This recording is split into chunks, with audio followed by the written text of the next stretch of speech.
पूरा मार्केट है जिसमें दर्जनों की संख्या में दुकानें हैं जो बेशकीमती हैं, जो कि शहर के पॉश इलाके में है, मेन इलाके में है। तो ऐसे में इसकी कीमत का अंदाजा लगाया जा सकता है, लेकिन यंग इंडियन प्राइवेट लिमिटेड के जरिए इस बेशकीमती इमारत को एजीएल पर कब्जा करके हड़प लिया गया, ऐसा ईडी का कहना है। नेशनल हेराल्ड केस में सोनिया गांधी और राहुल गांधी की मुसीबतें बढ़ गई हैं, क्योंकि ईडी ने इस मामले में चार्जशीट इनके खिलाफ दाखिल कर दी है। बड़ी बात यह है कि राहुल और सोनिया के अलावा सेम पित्रोदा और सुमन दुबे के नाम भी इस चार्जशीट का हिस्सा हैं, इस चार्जशीट में शामिल किए गए हैं। ईडी ने नेशनल हेराल्ड की जो प्रॉपर्टी है दिल्ली, मुंबई और लखनऊ में, उस पर कुर्क करने की कार्रवाई बीते साल शुरू की थी। अब चार्जशीट दाखिल कर दी गई है। राहुल और सोनिया, जिनकी यंग इंडियन प्राइवेट लिमिटेड में 38% की हिस्सेदारी थी, उसके जरिए नेशनल हेराल्ड की करोड़ों की संपत्ति हड़पी गई।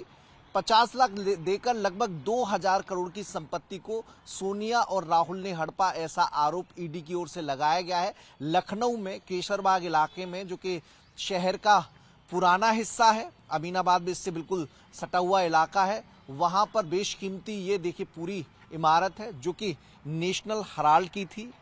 नेशनल हेराल्ड की जो पेरेंट कंपनी है एसोसिएटेड जनरल, ये उसकी थी, एजीएल की थी। इसमें अंदर एजीएल का एक दफ्तर भी बनाया गया है, हालांकि उस पर नाम नहीं लिखा हुआ है और सालों से उस दफ्तर में कोई आया नहीं है। लेकिन ये पूरा मार्केट है जिसमें दर्जनों की संख्या में दुकानें हैं जो बेशकीमती हैं, जो कि शहर के पॉश इलाके में है, मेन इलाके में है। तो ऐसे में इसकी कीमत का अंदाजा लगाया जा सकता है, लेकिन यंग इंडियन प्राइवेट लिमिटेड के जरिए इस बेशकीमती इमारत को एजीएल पर कब्जा करके हड़प लिया गया, ऐसा ईडी का कहना है। तो सोनिया और राहुल की मुसीबतें बढ़ गई हैं।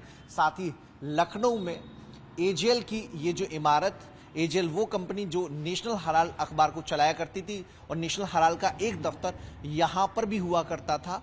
अब ईडी की चार्जशीट दाखिल करने के बाद ये संपत्ति भी चर्चा में आ गई है। देवा भाऊ यानी देवेंद्र फडणवीस जो महाराष्ट्र के मुख्यमंत्री हैं, उनसे अपील की गई है बुलडोजर चलाओ, इस तरीके का एक जो है यहाँ पर मैसेज लिखा हुआ है। और तस्वीर में आप देखें योगी बाबा की तस्वीर है जो उत्तर प्रदेश के मुख्यमंत्री हैं, और उनके साथ यहाँ पर जेसीबी की मशीन भी आप देख सकते हैं, बुलडोजर एक्शन।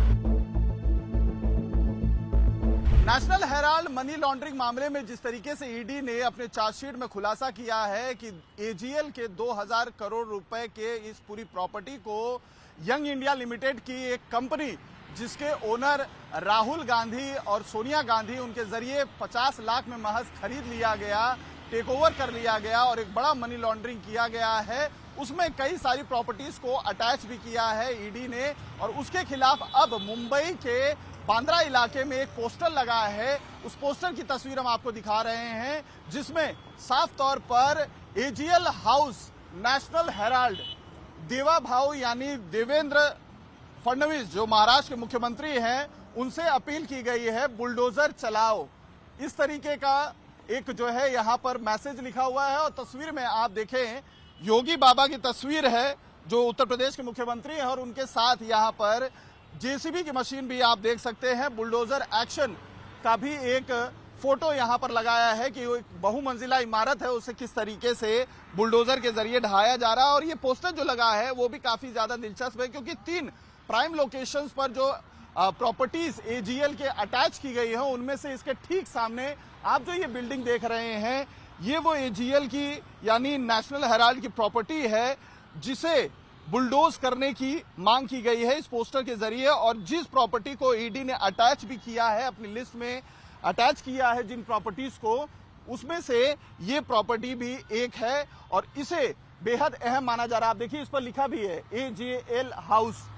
जब से ये मामला सामने आया है तब से यहाँ पर 2 से 3 बार ईडी की टीम आ भी चुकी है। उन्होंने यहाँ पर जांच भी की थी, और जो लिस्ट तैयार की गई है अटैच प्रॉपर्टीज में से, उसमें से ये भी एक प्रॉपर्टी है। और उसके ठीक सामने एक तरफ जहां बुलडोजर एक्शन की मांग की जा रही है इस बिल्डिंग को गिराने के लिए, तो आप देखिए इत्तेफाक से यहाँ पर एक रोड रोलर भी हमें नजर आ रहा है। ठीक इस बिल्डिंग के सामने और इसको लेकर अब राजनीति काफी ज्यादा हो रही है, क्योंकि कांग्रेस इस मामले को राजनीतिक रूप दे रही है। उनका कहना है कि कहीं ना कहीं एक राजनीतिक रिवेंज लिया जा रहा है गांधी परिवार से और पॉलिटिकली मोटिवेटेड ये पूरा मामला है और इस मामले में गांधी परिवार को बदनाम करने की कोशिश की जा रही है। इसी वजह से पूरे भारत भर में ईडी के जितने भी दफ्तर हैं उनके बाहर प्रदर्शन किए जाएंगे कांग्रेस की तरफ से। तो वहीं मुंबई में खास तौर पर बुलडोजर एक्शन करने के लिए इस तरीके की मांग वाली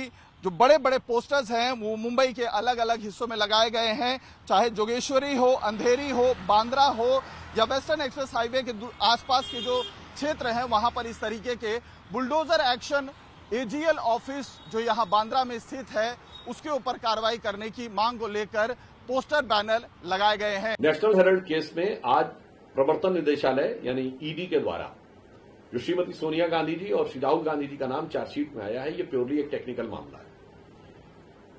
कांग्रेस पार्टी को ध्यान रखना चाहिए कि इस विषय की शुरुआत 2012 में हुई थी और एक जनहित याचिका के द्वारा दिल्ली हाई कोर्ट ने अक्टूबर 2013 में इस केस की शुरुआत की थी।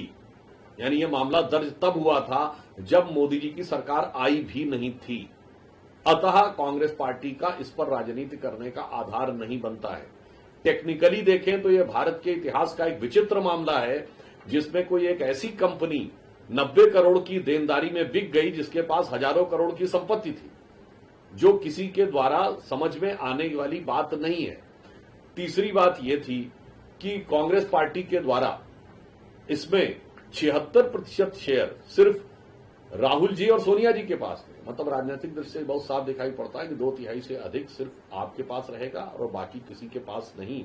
और मजे की बात यह है कि बाद में ये ने तय किया कि प्रकाशन बंद हो जाएगा और प्रॉपर्टी के बिजनेस में काम करेंगे। ये अपने आप में बड़ी विचित्र बात है।